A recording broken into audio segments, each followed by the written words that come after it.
शिकारी कुत्ते और नन्हा कबूतर। एक गांव में एक किसान रहता था। वह कड़ी मेहनत करके अपने खेत में अनाज उगाता था, परंतु जब भी उसकी फसल तैयार होती थी तो उस किसान के काटने से पहले ही कबूतर और कौए आकर नष्ट कर जाते थे। यह हर बार की बात हो गई थी। अब किसान उन सभी पक्षियों से बहुत तंग आ चुका था। किसान ने अब ठान ही लिया था कि कैसे भी करके मुझे इन पक्षियों को पकड़ना ही होगा। एक बार जब उसकी फसल तैयार होने वाली थी, तब किसान ने अपने खेत में एक जाल बिछा दिया और ऊपर से दाने भी डाल दिए।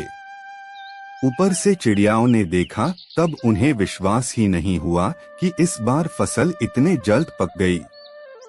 सभी चिड़ियाएं आई और दाना चुगने लगीं। लेकिन वे सब उड़ नहीं पाई, क्योंकि अब वे बुरी तरह से किसान के बिछाए हुए जाल में फंस चुकी थी। उनको समझ में नहीं आ रहा था कि अब वे करें तो क्या करें। तभी किसान पक्षियों का कोलाहल सुनकर वहां अपने खेत में पहुंच गया।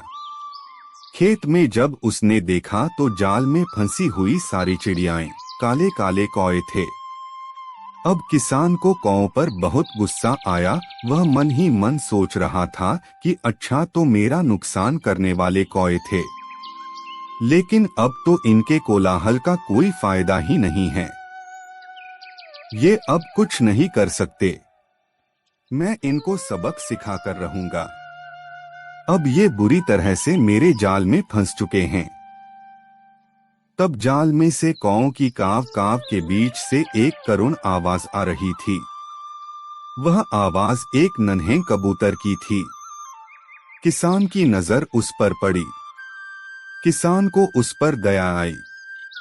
वह बोला, अरे तू यहाँ इन काले कौओं की संगति में कैसे पड़ गया? लेकिन अब कुछ भी नहीं हो सकता। जिस प्रकार गेहूं के साथ घुन भी पिस जाते हैं, ठीक उसी प्रकार से अब कौओं के साथ साथ तू भी मेरा दुश्मन बन गया है।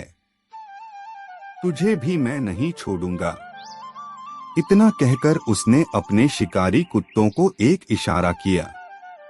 सभी किसान के इशारे पर खेत में आ पहुंचे और सभी कौओं और उस नन्हे से कबूतर को मार डाला।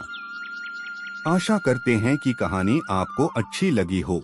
हमेशा इस तरह की कहानियां सुनने के लिए हमारे YouTube चैनल को अवश्य सब्सक्राइब करें। धन्यवाद।